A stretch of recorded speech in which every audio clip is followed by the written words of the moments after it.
Hello, beautiful alchemist. Welcome to Reiki Radio. I am your host, Yolanda. And today we have an incredible conversation. And one of the things I think you will enjoy most is just that recognition of how storytelling is a beautiful way that we each get to learn and recognize even energies that we may hold. We have so many ways of relating to each other, of understanding this human journey, of having reflections that cause us to question the why beneath some of our behaviors, patterns, what has been passed on, what we are encountering as part of societal norms and breaking some of those norms. And today's guest is beautifully and wonderfully helping to create shift around all of it. So, this conversation, I have to say, was very unexpected. You're going to meet a person named Mike De La Rocha, and he is the author of his first book, which is called Sacred Lessons: Teaching My Father How to Love.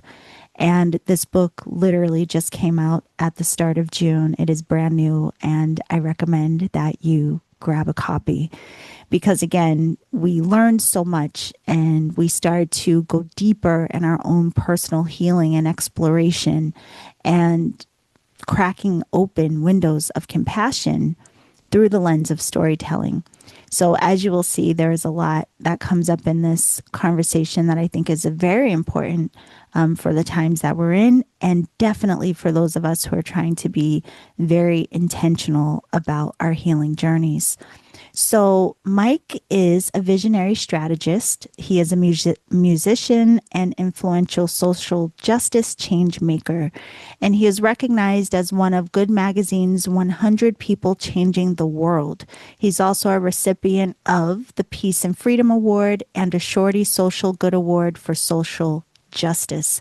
Now, his book, Sacred Lessons: Teaching My Father How to Love, explores how inherited definitions of manhood profoundly impacted his ability to connect with his father, his family, and ultimately himself. And the book invites readers on a transformative journey of self discovery, forgiveness, and love. Mike and I not only talk about the book and how so much is reflected again on these beautiful healing journeys, these life experiences here on earth.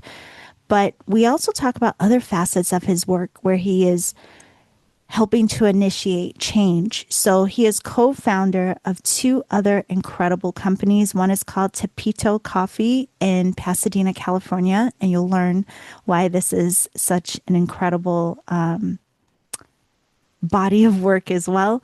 And then he's also the co-founder of Revolve Impact, and we'll talk about that as well. And so if you want to learn more about Mike and his work, be sure to follow him on Instagram at Mr. Mike De La Rocha, and you can meet him and have your book signed. If you order a copy of your own book, you can see what city he is off to next. Go to the website sacredlessons.com for more information about that. But for now, I invite you to sit back and really tune in, tap into this conversation and see what it illuminates for you. And I will see you on the other side. Okay, everyone, we are here today with Mike De La Rocha. And you are an author of a new book called Sacred Lessons: Teaching My Father How to Love. The title alone is very intriguing. But I'm excited to talk to you today because of all of the incredible work that you're doing, what your focus is. So before we go too deep into all of the different facets, could you tell us a little bit about your background Mm. and what it's been like, even your growing up, what you were exposed to that made social justice such an important thing for you to highlight on your path? Mm. Well, first off, thank you so much for having me on the podcast. Really appreciate it. And it's for this, specifically the stuff that you highlight and talk about. So just thank you on that. Yeah. So I always start by saying I was blessed to be raised by two incredible people, my mother and my father. They're both teachers. My father immigrated from Chihuahua, Mexico when he was 7 to Boyle Heights, and my mom's a second generation Chicano from San Jose. And they both, from very, very early age, instilled in me the importance of giving back to the community, being in service. My father was very instrumental in the Chicano movement. And so he grew up in a time where folks of all backgrounds and races came together to build a different world. And I was born in Oxnard and raised in Ventura, but at the time, I'm a light skinned, like white passing Mexican. But I was growing up in predominantly white environment. My first language was Spanish, so I didn't speak English. And it was tough growing up in a predominantly white neighborhood. My mom worked multiple jobs so I could go to private Catholic school. And so that was a whole nother issue. And so I think, I know I can never really fit in. I was always searching for a home, and I found that in a lot of like subcultures. So whether that was like punk rock music or skateboarding or even surfing, like I found myself feeling a part of like the misfits or those that were oftentimes marginalized. Yeah. And then having the kind of understanding of history and social movements that gave me a vehicle then to like help bring everybody together. Yes. I have to tell you something, Mike. This is really interesting. Listening to your story, I never considered this before, but similar to your story, I'm originally from Washington, D.C., and all of my family, that's where they're from, and it's primarily Black. And my mom, when we were very young, moved to Massachusetts, and then I was in a predominantly white neighborhood area, all of these things. And it just occurred to me listening to you say that.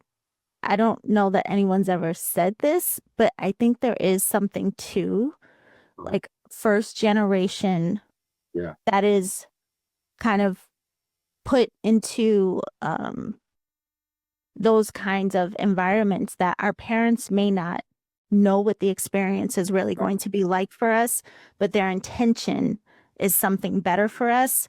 But it's, yes. Yeah, you hit it exactly. Mm-hmm. It was I share in the book, it was like it was confusing for me because even also at the time I was like a heavy set child too. Yeah. The standard of beauty or acceptance was like a thin, light skinned, straight man. Yeah. And then I would go, the only time I got to speak Spanish is when I would go to see my grandparents in Boyle Heights, which is, one of the brownest places on not just US, but maybe on the planet. Yeah. But it would be crazy because I would go there then and everybody was like Mexican predominantly, but like the telenovelas and the billboards were still these white folks with blue eyes looking at me. Mm-hmm. And even my grandmother, she would just pack on like loads of makeup to lighten her skin and wear like an umbrella when we went walking to the bus station. And like this internalized racism and just like self oppression and hate, like so deep. And that like was like really impacted me, my sense of self, my sense of worth. Mm-hmm. I remember like similar to this conversation, I didn't know the language until I actually went to this like Catholic summer camp, and I'll never forget Miss Gutierrez. She started talking. It was the first time I ever heard a person talk in a way that I was like, wow, that's similar to like how I think. And she said, she's a lot darker than I was. And she said she used to hate her hands because she would always wear like hoodies or long sleeve shirts because she didn't want to see her dark skin. And she would try to wash the skin color pigment out. And so she would even wear gloves because she didn't want to be reminded because everything around her was saying that she wasn't worthy enough or valued enough. Wow.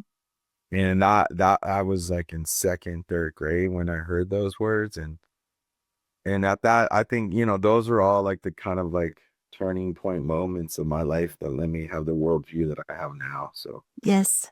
Oh gosh, I feel like we have so much in common. It's incredible.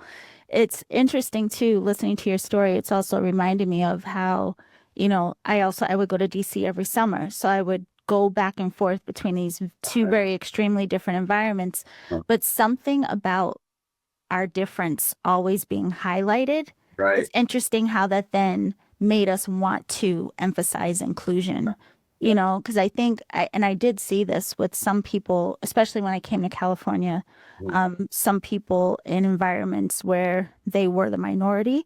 For some, it makes them very uncomfortable. And like you say, they can become this like internalized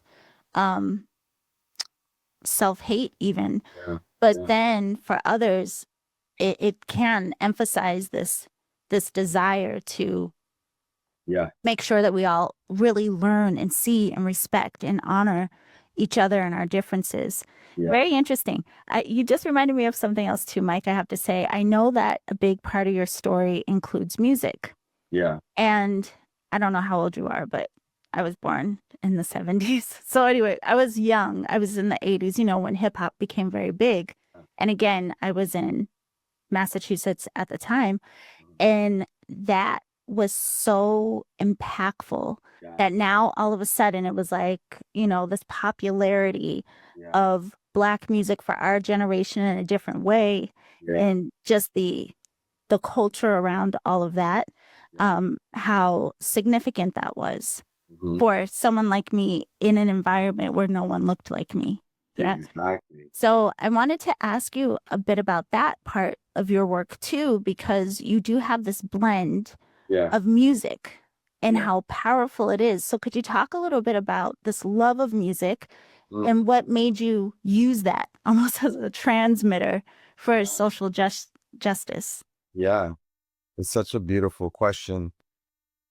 I started my first punk band when I was 12 years old. The first record I ever got was my cousin Becky gave me a record of Prince. Must have been young.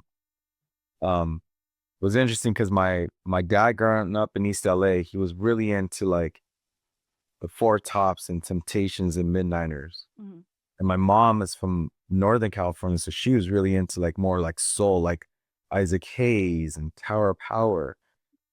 So I always had like specifically like it was like Mexican regional music and like Black music growing up on the record player.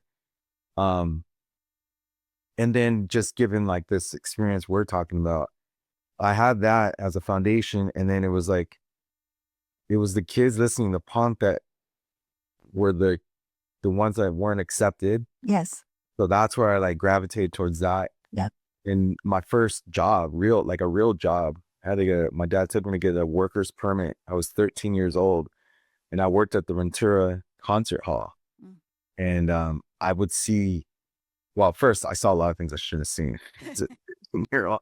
But like I would see like shows Thursday, Friday, Saturday, sometimes Sunday. I was just getting immersed with music 3 to 4 days a week, like amazing music from, you know, Peter Gabriel, Morris Day and the Time, Pearl Jam, like the whole gamut. Yeah. And I saw through the power of music, like people of all backgrounds, it was like ceremony. Yeah. It's the closest thing to church. And you didn't have to have the same faith, but there was like the spirit of the sound. And that's when, you know, then, you know, I've been in multiple bands. I'm in a band now. I'm performing tonight, actually. And like, I see music as one of those vehicles that allows folks to come into like a sacred space. Yes.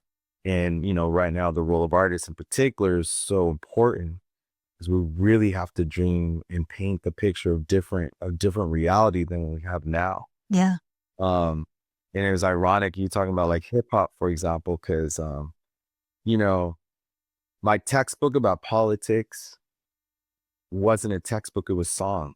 It was actually an Irish band, U2, that taught me about Martin Luther King Jr. It wasn't the school. Right. And yesterday I ran to a bookstore because Bono signed some books. So I got the last copy of a book he signed. Wow. Then I bought another book. It was called To My Comrades, A Political History of Tupac Shakur. Wow. That was written by a Vietnamese Irish guy that lives in Ireland.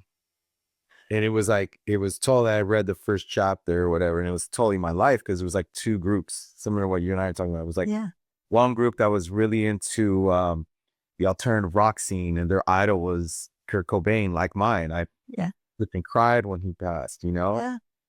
And then the other one was Tupac. And like, you know, to me, I'm a West Coast boy. So like, yeah, I give all the love to like DNC and everyone else. But I was like, Tupac was everything. Like, and especially because of my background in politics and his mama Feeney and just his whole trajectory. Yeah. People don't know he passed away when he was only 25 years old. Right. People say like, what would have happened if like, just say, I don't know, an Oprah Winfrey passed at 20, Right. Yeah. Yeah.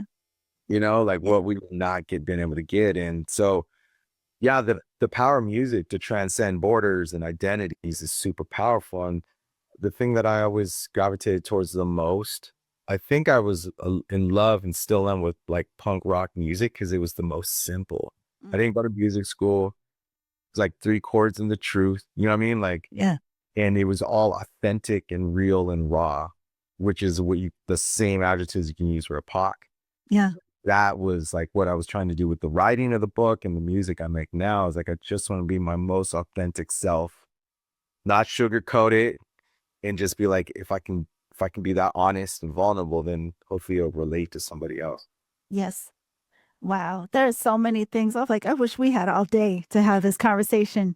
One of the things I have to tell you, I'll tell you about it when we're done, but I met Tupac actually. Wow. Yeah, in LA. I'll tell you about that later. But anyway, you also mentioned Prince, and it's so funny because I always use him as an example. I love Prince, and I was fortunate enough to see him at least 5 times in concert.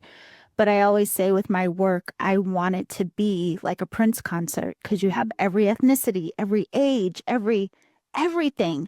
And everyone is, again, we're all woven together in this, in just the music. And his music was incredible. So, yeah. But God, there are so many layers to you. And I want to make sure everyone gets to hear all of it. So, in all of this, right, we have this incredible way that, and I think every generation says, right, there are prominent artists who kind of shape and support the points of view of generations, right? And, you know, I think we had the best, but I'm sure they all say that too. But aside from that, there's what's going on at home. So we both, you know, mentioned a little bit about our backgrounds and, you know, the environments we were in. But then going closer to home, we have the perspectives, what's been passed down, all of these things through our lineage and our parents, and they do the best that they can. Right. But again, different generation. So I say this to say, because again, the name of your book, Sacred Lessons, Teaching My Father How to Love. Mm-hmm. That's deep. Just the title alone again. But could you talk a little bit about this? Like, could you give us a little bit of background around your impression, your perception of your father and his character, and why this was even necessary? Well, yeah. Well, I think the catalyst for all of this was August 3rd. It'll be 10 years. He unexpectedly passed away. Wow. Going into the hospital for a back surgery. And it led me into multiple like dark holes. I'm the oldest of 2 in my family. And my mom was just completely devastated. It was my mom, like, for example, my father paid all the bills. So it was even just like, she had never even done that. So she was really heartbroken, like all of us. My brother handled the grief in a different way. So I had to go into work mode.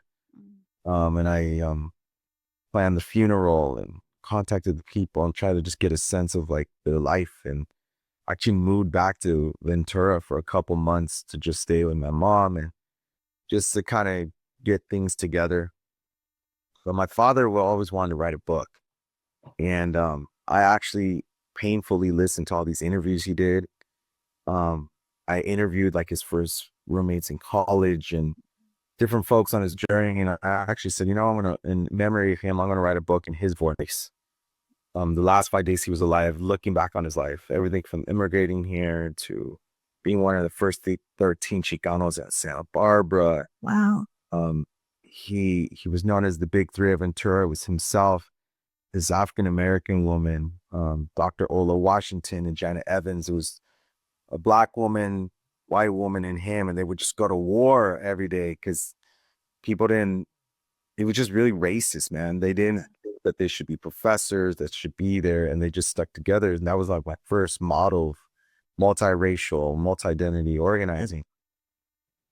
All that to say is I got a big agent. I went out to try to sell the book, and no one bought that book. And it was that process where I realized, I came back and said, well, if you want to write a book in your voice, we like the writing and we can consider it. And it was that moment where I realized that I hadn't done the deep shadow work. I was hiding from myself. And it was easier to write in his voice because then I didn't have to process the pain. Right. And so that's what led me to be like, all right, well, what led to my dad dying prematurely, I would argue. And it was really like the weight of patriarchy and his inability to like express his emotions. He didn't have the vocabulary how to say, I need help. Like, Right.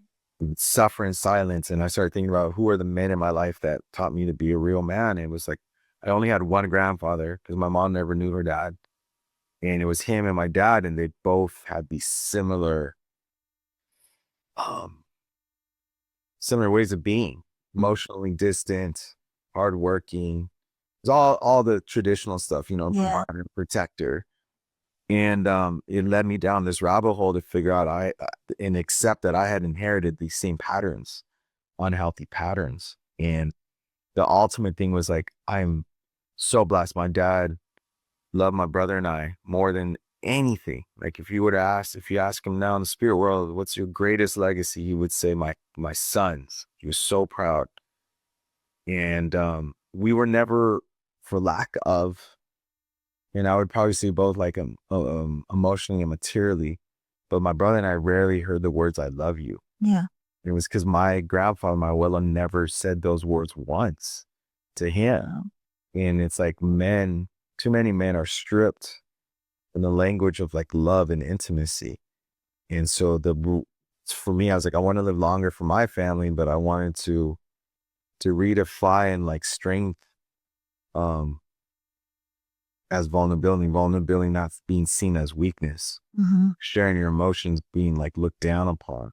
Yeah. And actually, like vulnerability is like the deepest form of expression of strength because that takes such like courage to actually share how you really feel. So Yeah. that was the whole kind of root of the book ultimately. So Well, Mike, I have to say this. I mean, it's really interesting, one. And again, I think it's incredible now that, our generation, I say our, but again, I don't know. Maybe. yeah, we're saying Oh, okay. Our generation and the ones following behind us, they are more inclined to look at, you know, lineage and the why and these things. But one of the things I want to point out about what you're saying is it's not just the acknowledgement of, you know, who your father may have been, but going even deeper into the why. yeah, Because I think a lot of times we see our parents however we see them, and we may hold a lot of resentment because we never go beyond just the projection of, you know, our translation of who they are, but without understanding. And that's really the key. And so even hearing you say this, and you mentioned your abuelo, and you said, oh, he never told my father. So now here it's cracking open these layers, right, of why he may have been, not just that he was cold, right? And understanding this fuller picture of who he was. So when you did this deep dive and exploring the work, did more of that start to surface? Did you have more of a curiosity around maybe how he grew up, or were stories about how he grew up, did those start to circulate for you? yeah. It was like it was like unraveling his story. I got to understand me a lot better. Yeah. Um, and it was interesting. We had a celebration of life for him because he was a community college professor for 41 years. And I did the math, and he was teaching at least 1,000 students a year. So it's like almost 50,000 people he touched. And if you were a student of color anywhere in the 805 area, Yeah. Fillmore, Terrell Oxnard, like, you always went to Mr. Rocha. That was your favorite professor. And, one of the heartbreaks and joys, because they all are coexisting, was the outpouring of love. Like, we knew, but we didn't know how much he was beloved. Yeah.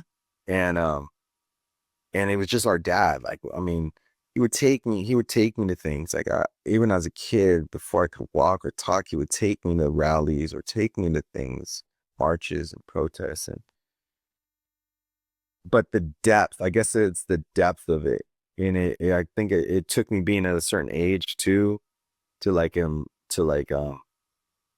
fully appreciate Yeah. that, you know? And then also just like looking at the layers, like to your point of like the unraveling of like the onion, if you will. Then I started to understand why my godfather, which was his brother, they're 1 year, 1 month, 1 day apart from each other. They say 1 hour even. Wow. Um, like his demons and addictions made sense now. Mm. And because I got to understand like what was up. And there were so many, Western society teaches this, or there's like so many narratives, dominant narratives that just aren't true. Right. Like one of the narratives is, my dad made sure I knew this, but he never wanted to leave Mexico. Mm. He was so happy. He was content. His father was his grandfather. That's who was raising him for his first 7 years. And I didn't put this in the book. I put it in his book, but he was kicking and screaming and crying, like, don't, like, on a one propeller plane. I don't want to leave here. He's saying in Spanish. He's crying to his grandfather, like, I want to be with you. And in my household, especially right here in the early 50s, the man is the ultimate say, and the grandfather is the patriarch. It was the first time my grandmother actually said, "No, you're coming with me," because he said, "No, déjalo, like, leave him here." That was the first time she went against the wishes of her father-in-law. And then, just to think about, here's this young kid growing up like on essentially a farm, dirt roads, and then seeing concrete and cars and all this other madness. Yeah. And then going to the US um and then just all the madness my grandfather did. Like, and it made sense why my uncles are the way they are, and why my family is the way they are, and why my father also is the way he is. He found his sense of community and purpose and movement building and organizing. And that was the home that I think he always wanted. And you helped build that. Yes. Wow. So I have to ask this too. I mean, in all that you were starting to make sense of, Yeah. how much have you noticed that writing this book Yeah. started to change you in some ways? Because I could imagine, I mean, how could it not? Yeah. I mean, this book has I always, like, when I'm signing books, if I have time, I always say, I hope this book transforms you as much as it's healed me. Mm. And it has completely healed me, because it's been like a mirror, like, that's put up to my face Yeah. to explore like the deep rooted questions of why, like, you're asking, like, why am I the way I am, and why do I think this way? And Father Gregory Boyle wrote a blurb for my book, and it's like, it's not so much about breaking cycles, it's about healing cycles. Yeah. I think the thing that the book has really helped me get closer to is like my, like, African indigenous cultural rituals that I do. Mhm. And that has allowed me to see, like, hey, you know what? In fact, I'm healing not just for Mike, I'm healing not just for my son and my family. I'm actually healing for my father. So both my father and I are actually are healing together. And then whoever's gonna come after is also like a more healed person. And it's really like reduced the thin veil between the seen and unseen, or living in the deceased. Yes. And my dad comes to me all the time. I've been keeping a journal, just being on tour with the book. How many times like these signs that aren't coincidences, but him like whispering, "Hey, mijo, I love you, good job," or "I'm here," or whatever. And it's been very profound, and especially in this moment in time when I think a lot of us feel like we're isolated or alone. If you have this belief or understanding that we're never alone, Yeah. our ancestors walk beside us, um, how would that change the way you view what you can do or what is happening in real time? Yes. Oh, gosh. Okay, so a couple of things. So one, with what you're saying, it reminds me of, the power of story.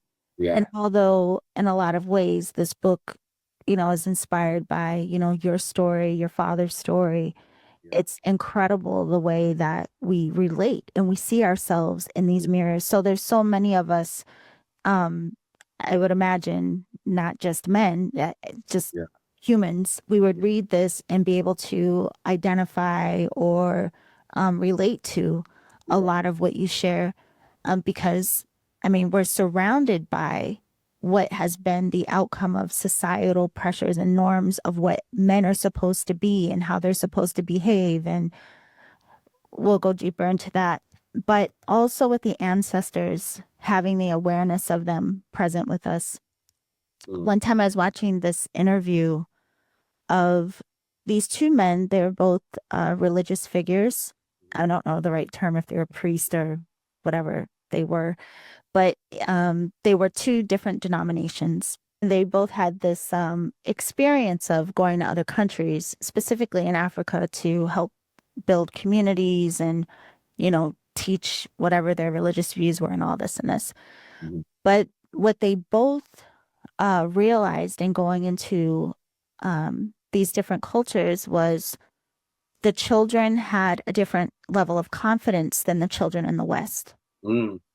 And they both became very curious about this, like the confidence and the knowing and the Yeah. strength that these children had. And what they came to realize is because these children weren't raised with the idea of divine intelligence being separate from them, they were raised with knowing their ancestors were with them, that they were protecting them, they were guiding them, all of these things. So they grew up with this sense of belonging, Mm. and they grew up with this sense instilled in them that they were never alone. Yeah. So I always thought that was such a powerful thing. And for many of us to come back around to that, into that realization, I mean, it's an incredible, incredible thing. Yeah, it's powerful. Yeah. I would I was blessed that I have a whole chapter dedicated to a man who I consider my second father. His name was Tim Nubaney, a Black South African man who helped start the Black consciousness movement. I met him when I was 17 at UCLA, and he always taught me, like, that movement in particular. It was really around the cloud around people's consciousness. Mm. He was trying to like liberate all people, or like you say, human beings. But he always taught me, like, in the continent of Africa and a lot of different places there, the first thing they ask you in the morning is, "How are the children?" They don't say like, "Good morning," like, "How are the children?" Yeah. To your point. And it's and that's why I always say, like, the medicine that folks are searching for actually lives in us, in our DNA and our cultural practices. And if to tease it out, I had dinner 2 nights ago and talking to this guy, and he's White River Apache, and he's like, "Oh, White River Apache and white." I'm like, "You're not white, bro. That's a construct. Like, where are your ancestors from?" Yeah. Yeah. And once he said that, I was like, "Well, then, who are the indigenous population there? And do you know which one it is?" Because we're all land-based people, Mhm. and the land and the outdoors and nature, that's where the medicine lies. We're not disconnected from it. Yes. And so that's kind of been, for me, like, the secret sauce of the book writing is remembering what you literally just said, Yeah. remembering all that stuff. Yes, I'm actually thinking, I hope you'll come back. Maybe we can have another conversation about, because you've mentioned this a couple of times. Um, even the spiritual practices, like the what's more cultural in our lineage, and you mentioned it, even your own being African. And I think one of the most fascinating things is a lot of people don't realize, especially because of the slave trade, Yeah. you know, a lot of cultures, especially, like the islands in South America, all of these cultures have this string of connection of these practices and spiritual teachings that, yeah, but it all kind of spread around because of the slave trade. Maybe we can have that conversation one day. Figuring it all originates from the continent of Africa, Right. where human civilization started. But I always tell people like two things. One is colonization wants us to start our history from first contact. Yeah. But the truth is, African nations were trading with, at least my lineage in Mexico, Yeah. with people in Mexico way before Columbus. Yeah. And Oh, that's a whole nother layer. people don't even know that. And Right. it's even, I identify as Chicano. It's sense of, it's a political term and an identity, but I'm Mexican. And even Mexican, the term Mexican comes from Mexica, which is Azteca term that means is Mexica is the definition of Mexica is mixed. Hmm. Like that's the root of Mexica, which is Mexican, because we're mixed with like Spanish, African, and indigenous, depending on where you were. Yeah. So even our own name is a mixed identity. Wow. And for me, in terms of my like Black, brown organizing, I'm like, bro, you're even named Yeah. all of that. And that's who we are, And Yeah. so anyways, yeah, I mean, that's a whole nother thing we could get into. Yeah. I mean, that's like even starting with the music to getting here Yeah. from Prince and everything else, that's all rooted in this whole interplay, Yes. middle passage, all this stuff. And I always say, like, even my coffee company, our beans come from Veracruz. And the first, they're not ships that came, they were slave ships. When the slave ships came, the first place it came in the continent of at least Mexico was Veracruz. Oh. So, like the beans that we're serving our coffee, there's imagine all that like ancestral love and wisdom rooted in that Yes. next level. So yeah, we Oh, could go. okay, Mike, wait a minute, because I only have you for like 20 more minutes. And there's so much. I mean, really, so much to unpack with you, because I do want to talk about what you've co-founded with the coffee company and also with Revolve Impact. Very curious about both of these as well. Yeah. But even what you said about the music and going back, it reminds me of my best friend literally made me go see the movie Sinners with her. Have you seen it? I was gonna bring it up. It's like my Yes. favorite movie of the last 5 years. Yeah. Yes. Yeah. So we won't go down that rabbit hole, but that's what you reminded me of when you said that. Um, yeah, there's a lot to unpack in that movie.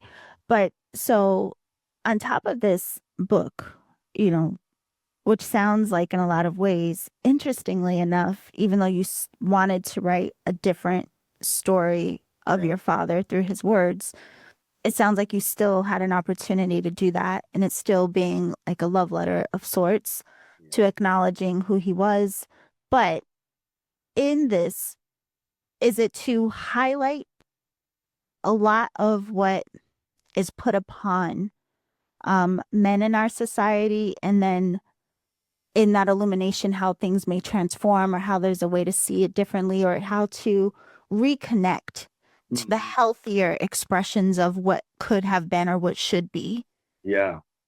I'd probably say a mixture of all of that. Mm-hmm. Um, I've been blessed to be like traveling both to rural and urban areas the last 6 weeks, for example. And the statistics are extremely alarming in the sense of like the rate of suicide, depression, loneliness for men of all backgrounds is as high as it's ever been. Oh. Like for Latino men, 40% of Latino men have never received mental health treatment. And then half of all men have never even spoken of our pain. Right. The rates of like suicide for like African American men is like astronomical. Yeah. And you know, it kind of makes sense in the sense of like our definition of manhood or masculinity is rapidly changing. And all the things that define my father and my grandfather, like provider and the protector, well, if you lost your job or AI disrupted your workforce and you can't provide, so then what's your sense of identity? Yeah.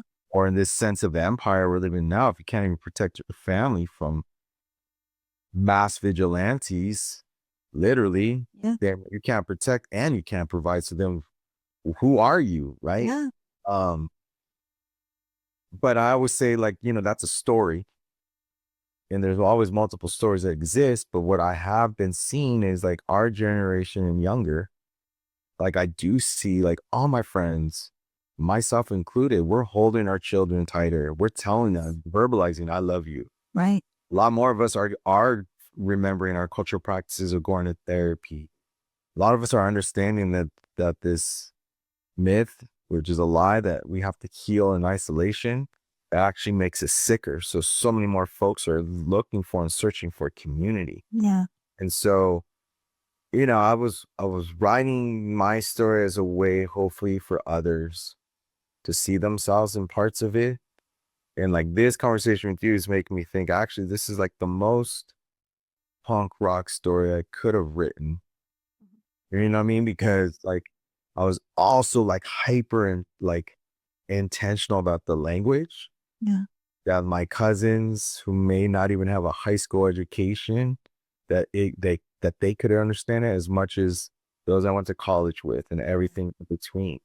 And that's the essence spirit of pop rock music, right? Like for everybody. And so yeah, that was kind of my thing. And then the truth is, like, a lot of my understanding of what it means to be a man was from predominantly like queer women of color Interesting. writing about it. It was like Bell Hooks and Audre Lorde and Gloria Anzaldúa. Dua. Like those three women in particular gave me the framework to understand, but I couldn't find a book written by a man of color, for men of color, or just men. I couldn't find it. I would find white women writing about it, white men writing about it, and I would glean a lot of insight. But growing up in this society with the identities I have, they would miss some things because it wasn't their experience. Right.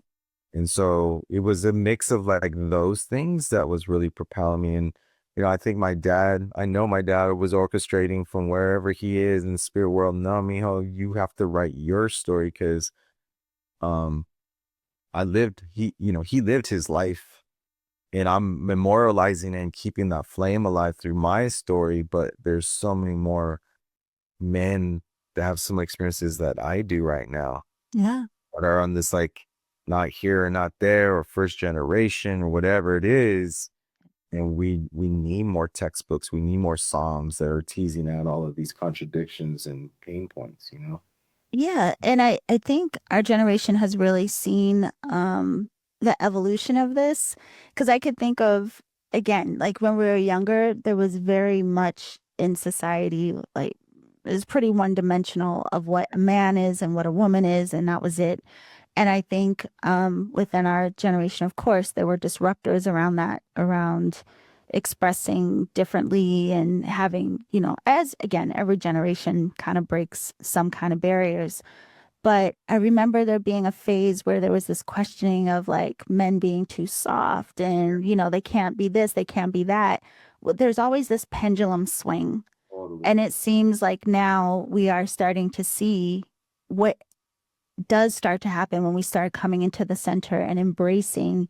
There's a lot of healing that has to be done, not just for the men, but even for the women who, for all of us, of having a misinterpretation of what masculine expression is supposed to be and what is okay for it to be, and how for all of us, all of these layers of strength and emotional intelligence and softness, like we all need all of these layers, you know? Um, but you also bring to mind, Mike, about I just thinking of, the history in this country and with a lot of different cultures of why we were raised the way that we were raised and all of that tying back to what was Yeah. going on with our ancestors and how it kind of still plays out today. Totally. Um, but the reasoning has changed because before, say, we were raised in ways literally to protect, Yeah. like, it was like life depended on it. Totally. The harshness with the children and keeping them silenced and these kinds of things. And then now, whatever. And to your point, it's been incredible watching like my little cousins raise their children different than how my generation was raised and all of these things. But the thing about that you're bringing up, I think about men, and again, that identity, that role of being protectors, whether we could say some aspect of that may be natural, some aspect of it has been, heightened, but looking at the world today, Yeah. right? And what's going on. And I literally was just telling a friend about this the other day, how scary it is Mhm. being a Black, brown person. And, I mean, just walking down the street here. And I think of how, again, throughout time, you may have had a heightened awareness of being in certain environments, but now it's a whole different level of, just the thought that, so a friend of mine who is Mexican, she just went traveling to Arizona from here from California. And I had this moment of like, oh my God, is she going to be safe? Yeah. Traveling within this country. You know what I mean? And so like, even when you think about that, like the identifying as protector and these things, and yet so much is erupted and out of the So it's heavy. it is. It's heavy. And to think that, you know, like you mentioned before, the isolation of suffering and silence, like this is definitely not the time for that. I mean, what's going on and the weight of what people are going through, that kind of silence would take you all the way out. Yeah. And that's the purpose of the design Hmm. is I have so many stories. I hold the tension of multiple privileges because like I am a man, I am straight, I am light skinned, like all this Yep. stuff. And I see what's happening in my city right now. Yeah. Harkens back to the Fugitive Slave Act, Mhm. literally, where anyone can put on a mask, buy a police uniform, like police Right. vest from Amazon, and literally kidnap and hunt dark skinned people. Yep. And that's literally what's happening. And I don't know if folks understand the gravity of what this is doing to us as a people, Yeah.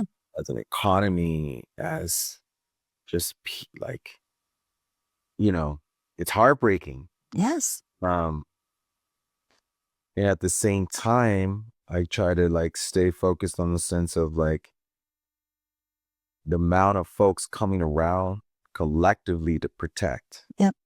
And I guess this is kind of like teasing it out in real time with you is like had the difficulty because it's a book about manhood and gender, but gender like race is a construct. Yep. And we actually all embody both feminine and masculine energy, Yep. which is why like our trans brothers and sisters are so heavily under attack Mhm. and why this current administration wants to like kill any form of non-binary Right. because this whole system is based on binaries they just don't exist. They're not real. You know what I'm saying? I do. I'm smiling because you reminded me of right now in this group that I facilitate. We're literally going over Hermeticism right now and talking about the 7 principles. And last night we are talking about polarity and being in this realm of duality and the illusion behind all of that. It's wild how it all comes together. But I have to tell you, Mike, I mean, I really hope that everyone, I can't wait to get my hands on your book. In fact, I want to come to the signing when you come. Um, and, but even just our conversation is emphasizing the power of storytelling. Because I know that there will be a lot of people who hear this and there are sparks of what you have shared that will, again, resonate with what is known for us, but then also give a lot of reflection and consideration for what hasn't been known or considered. And so I'm sitting here thinking like, wow, I hope you keep having these conversations and cracking open the questioning, the wanting to know more of the why for us as a society. And so, God, something's erupting in here. I'm just thinking of so. Well, I was gonna say with the group that you mentioned, someone at Revolve, we just piloted and finished a virtual 4-week book club for women with my book. Because like you said, it's like it's impacting all of us regardless of our identity. Yeah. So profound, hearing the response back and everything else. And that's why like I'm intentional in trying to go as many places as I can. Yeah. Because I'm bearing witness in real time to how the book is one of many vehicles to help open us up. Yeah. To these feelings of connection, like I said, not feeling alone, but like there's a reason why our experiences are similar. Yes. You know, and it's the power of being courageous enough to tell each and every one of our stories that'll allow us to see like, oh snap, there is a larger thing at play here. Right. I'm not crazy. It isn't my fault. There's a reason. And you mentioned something about like our fathers and grandfathers, how they were beat down to be this like hard armored shell on purpose. And then when you said that, I was thinking about, dang, my grandfather was a bracero farm worker that came from Mexico in a cattle train for animals, sprayed with DDT. Wow. Treated worse than an animal, come over to here, locked up in a camp where he was let out to work the fields. Again, and this is in the 50s, dude. And then we think about then our ancestors. So long ago. Yeah, our African ancestors, same thing. Rather than a cattle car was a slave ship. And no wonder they didn't have the language to express because they're under this barrage of violence. Yeah.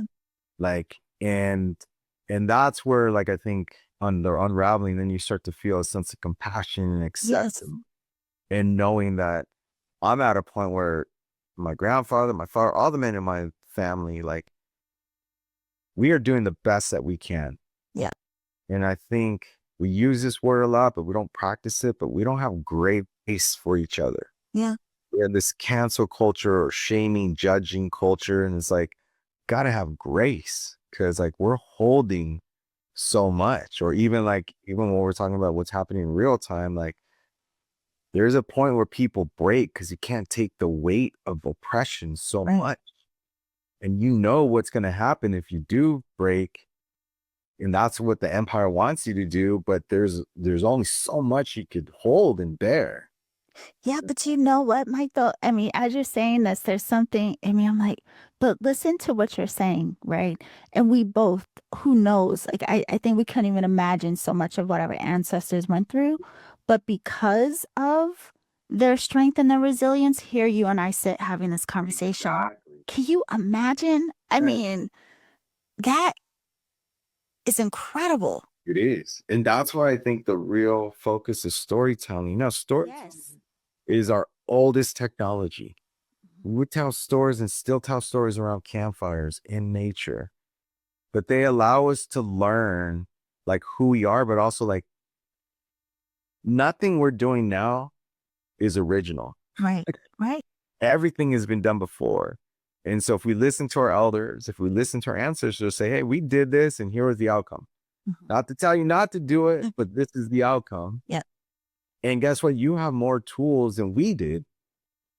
And you have us. Like, that's the other piece. Like, and that's why I loved Sinners so much, because we are the global majority.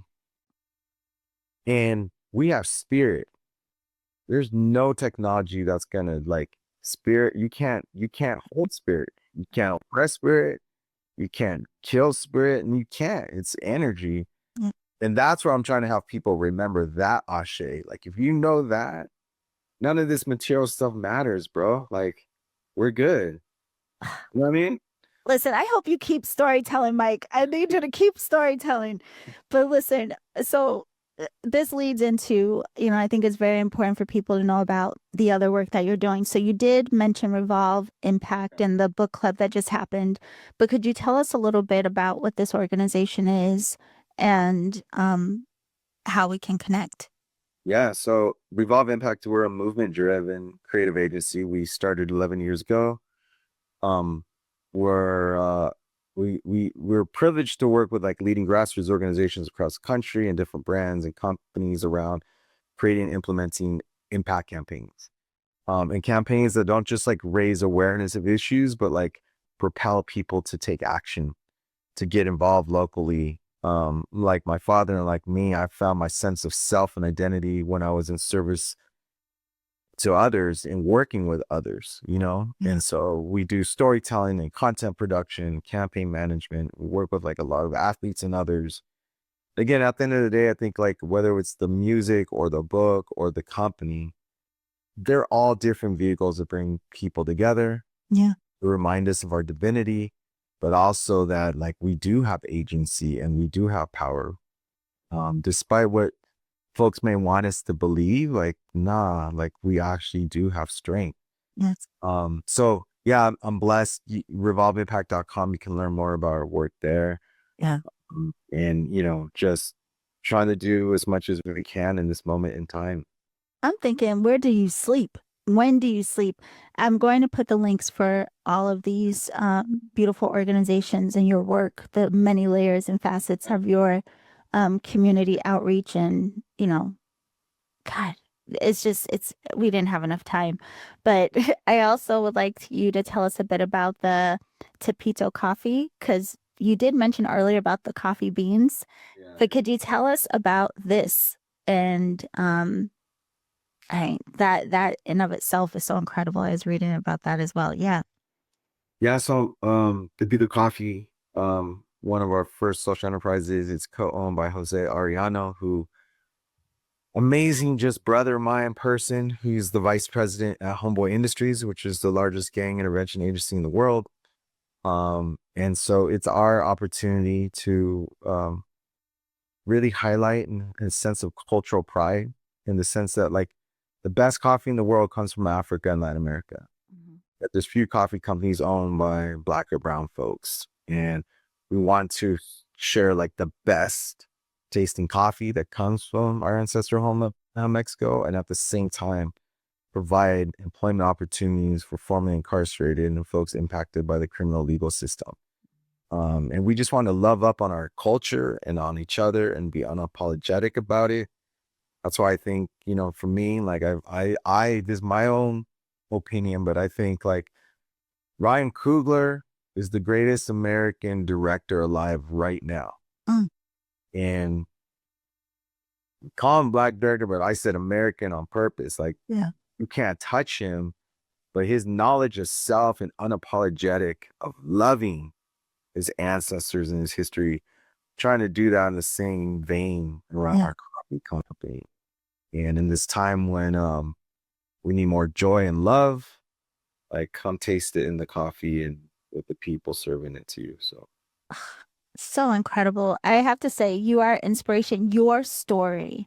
Okay. Now, the book itself also cannot wait to read. And just for everyone to hear the title again, it's called Sacred Lessons Teaching My Father How to Love. And obviously, I'm going to put the links. We can get this book ourselves. The link will be down in the show description. But you also mentioned that you are on a book tour. yeah.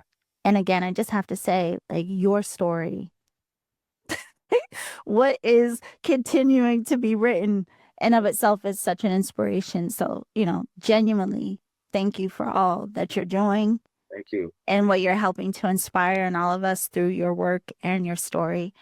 And we can meet you and have our book signed. You're on a book tour currently, and we can get the tour dates at sacredlessons.com.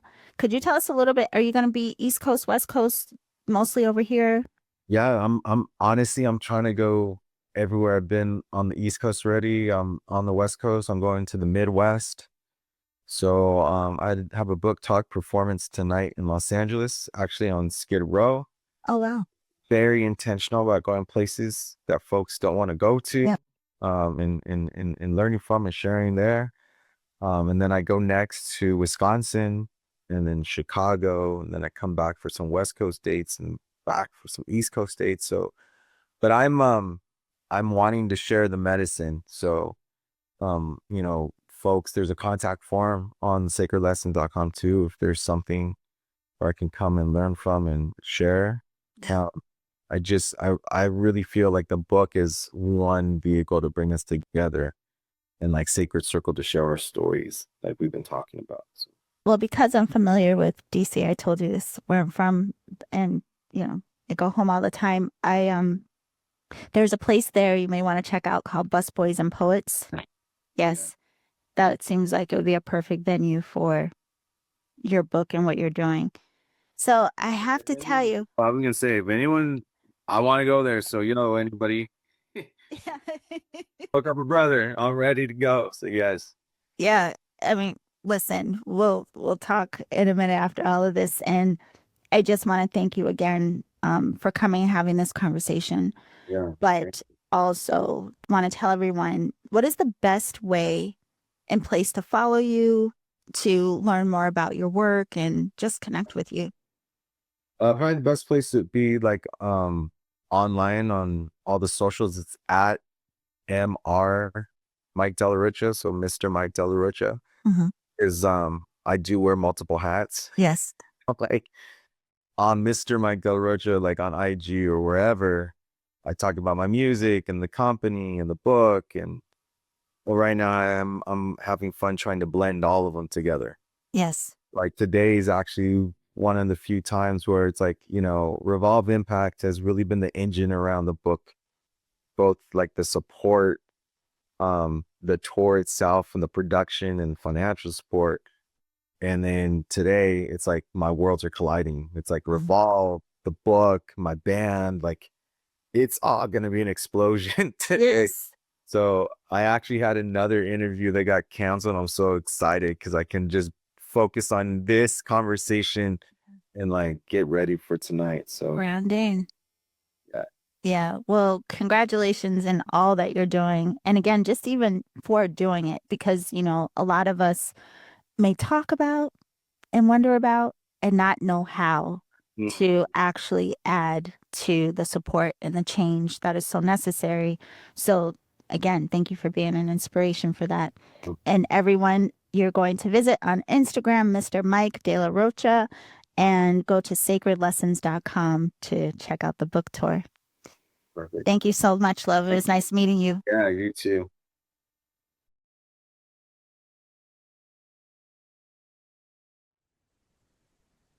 Okay, beautiful alchemist. I have to thank Mr. Mike De La Rocha again for coming to have this conversation and for all of the beautiful ways that he is being very intentional about initiating and supporting change within the collective for the sake of all of us in our evolution.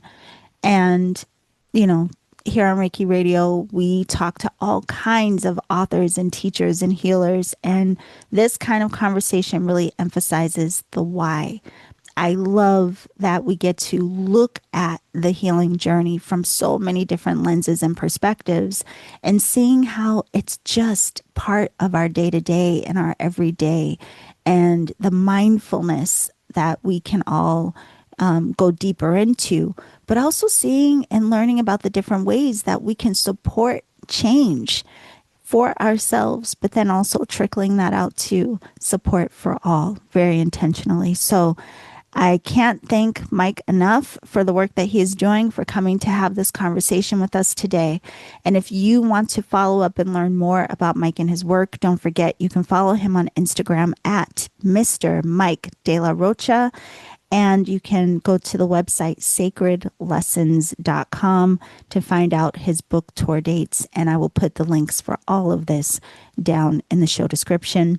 And be sure to grab your copy of his first book, which is called Sacred Lessons, Teaching My Father How to Love. I'll put the link down in the show description for that as well. And if you want to learn more about me and my work, be sure to go to my website, theenergeticalchemist.com, and follow me on Instagram at Reiki Radio. I thank you all so much for being here, being part of the community, doing your own healing work, and contributing to the evolution of our collective consciousness in your own unique ways. I will see you all very soon. And remember to always journey in love.